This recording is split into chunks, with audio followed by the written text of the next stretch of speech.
तो दोस्तों कैसे हो आप सभी लोग। तो आप सभी को पता है कल से एसएससी जीडी का एग्जाम शुरू होने जा रहा है। ये वीडियो अगर आप पूरा देख लोगे तुक्का कैसे लगाना है एसएससी जीडी के एग्जाम में 100% विश्वास के साथ बताऊंगा। आप भी तुक्का लगा करके आओगे तो आप भी एग्जाम पास कर जाओगे।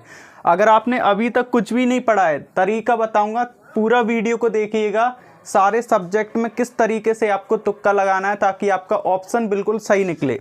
सबसे पहले तो बताऊंगा, देखिए यहाँ पर गौर करिएगा, जिन्हें कुछ भी नहीं आता है या थोड़ा बहुत जो लोग पढ़ करके गए हैं उन्हें किस टाइप से तुक्का लगाना है।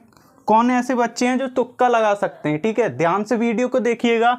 जीके जीएस का बताऊंगा, मैथ का बताऊंगा, रीजनिंग का, हिंदी का, ठीक है, सारे सब्जेक्ट का बताऊंगा। तो ध्यान से वीडियो को देखते रहिएगा। अब देखो, सबसे पहले तो मैं आपको एक बेसिक क्लियर कर देता हूँ। यहाँ पर देखो, यहाँ पर एक गोला बना हुआ है, ठीक है। वीडियो को बिल्कुल ध्यान से देखते रहिएगा। यहाँ पर गोला बना हुआ है और इसके अंदर वाले सर्कल में, ठीक है, या इधर कौन बैठा है, इधर वो लोग बैठे हैं जो टॉप करते हैं एग्जाम में, हर बार एसएससी जीडी का एग्जाम क्वालिफाई करते हैं। और इधर कौन बैठा है, इधर आप लोग बैठे हैं।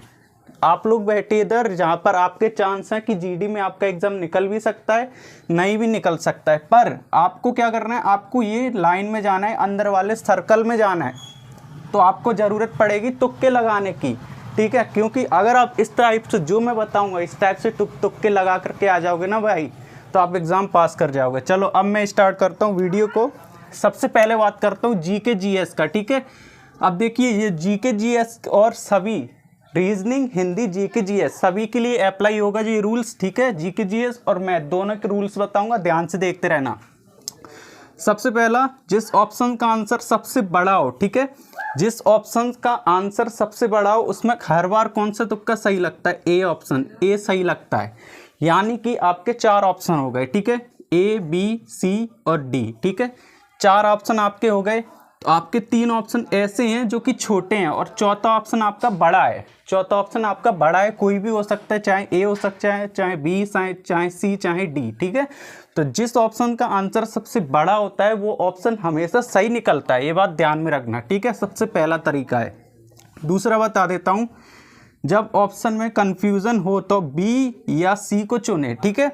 आपको पता है 4 आपके पास ऑप्शन है, ठीक है। यहाँ पर ए, बी, सी और डी, ठीक है, 4 ऑप्शन है। अब आपको क्या हो रहा है, कंफ्यूजन कहाँ हो रही है, आपको 4 ऑप्शन में से आपको बी और सी में कंफ्यूजन हो रही है, ठीक है। बी और सी में कंफ्यूजन हो रही है, तो इनमें से कोई एक को आप चुन करके आ जाना, एक पे आप तुक्का लगा करके आ जाना, आपका एग्जाम पास हो जाएगा भाई, आपका ऑप्शन सही निकल जाएगा। तीसरा रूल सुनिएगा, बिल्कुल ध्यान से देखते रहिएगा। अगर एग्जाम पास करना है ना मेरे भाई, तो बिल्कुल ध्यान से देखते रहना, ठीक है। वीडियो को लाइक कर देना और चैनल को सब्सक्राइब जरूर कर लेना। अब देखिए, जिन्हें कुछ भी नहीं आता है वो लगातार 10 क्वेश्चन पर किसी एक ऑप्शन को चुने, ठीक है। कुछ ऐसे भी बच्चे होते हैं जिन्हें कुछ भी नहीं आता है, जो कुछ भी पढ़ करके नहीं जाते हैं, पहली बार एग्जाम देने चले जा रहे हैं, ठीक है, कुछ भी नहीं पढ़ा है। उनको क्या करना है, उनको करना है लगातार 10 ऑप्शन पर 10 यानी कि 10 क्वेश्चंस पर लगातार एक ही ऑप्शन चूज करना है उन्हें। यानी कि 10 आपके क्वेश्चंस हैं, तो अगर आप ए चूज कर रहे हो तो पूरे 10 आपके जो क्वेश्चंस है उसमें ए तुक्का लगा करके आ जाना, ठीक है। ये बात ध्यान रखना, कोई नहीं बताएगा, यूट्यूब पर मैं बता रहा हूँ आपको, आपका एग्जाम निकल जाएगा, ठीक है। आपके 10 क्वेश्चंस हो सकता है सही निकल जाएं। ये जो रूल्स बताया था जीके जीएस, रीजनिंग और हिंदी सभी के लिए है, ठीक है। अब मैं बता रहा हूँ मैथ के लिए, ठीक है। मैथ के लिए आपको क्या करना है, ठीक है, बहुत ही आसान तरीका बता रहा हूँ मैथ के लिए, क्योंकि काफ़ी सारे ऐसे बच्चे जो मैथ से डरते हैं, ठीक है, और फिर मैथ के क्वेश्चंस वो सॉल्व नहीं कर पाते। तो उस टाइप से आपको एग्जाम में कैसे तुक्का लगाना है कि मैथ का हर एक क्वेश्चन आपका सही निकले, ठीक है। देखो, सबसे पहले जितना कठिन सवाल ऑप्शन ए को चुने, ठीक है। यानी कि आपका मैथ में जितना आपका कठिन, यानी कि जितना कठिन सवाल होगा ना, उसका हमेशा ऑप्शन ए को चुनना, हमेशा ऑप्शन ए पर तुक्का लगा करके आ जाना, आपका एग्जाम पास हो जाएगा, आपका ऑप्शन भी सही निकल जाएगा, ठीक है। याद रखना मेरी बात, जितना भी बड़ा आपका सवाल हो ऑप्शन नंबर ए को जरूर चूज करना उसमें। अब देखिए, दूसरा बताता हूँ, ज़्यादा कैलकुलेटिव सवाल का आंसर ए होता है, ठीक है। ये ट्रिक बता रहा हूँ तुक्के लगाने की मैथ में। ज़्यादा कैलकुलेटिव सवाल होता है जिसमें आपको बहुत ज़्यादा कैलकुलेशन करना पड़ रही है, बहुत ज़्यादा दिमाग माथापच्ची करना पड़ रही है, तो उसका कुछ नहीं करना है, आपको ऑप्शन नंबर ए लगा करके आ जाना, वो क्वेश्चन आपका सही निकल जाएगा। तीसरा देखिए, बहुत आसान क्वेश्चंस का आंसर ए कभी नहीं होता है, याद रखना मेरी बात को, ठीक है। आपके नंबर डिजिट से कोई क्वेश्चंस आ गया, परसेंटेज से, लाभ आने से, कहीं से भी बहुत छोटा सा क्वेश्चंस आ गया, तो उसका कभी भी ए लगा करके मत आना, कभी उसका ए सही नहीं होता है। सी, डी और बी में से कोई भी एक लगा करके आ जाना, वो आपका सही हो जाएगा, पर ए मत लगा करके आना, ठीक है।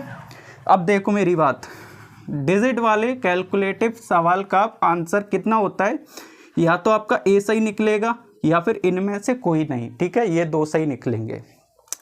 डिजिट वाले कैलकुलेटिव जो सवाल होते हैं जिसमें डिजिट दी होती है, उसमें कैलकुलेशन करना होता है बहुत ज़्यादा, आपका CI SI के क्वेश्चंस हुए ऐसे, तो हमेशा उसका ऑप्शन नंबर ए लगा करके आना, या फिर इनमें से कोई नहीं ये लगा करके आ जाना, ठीक है।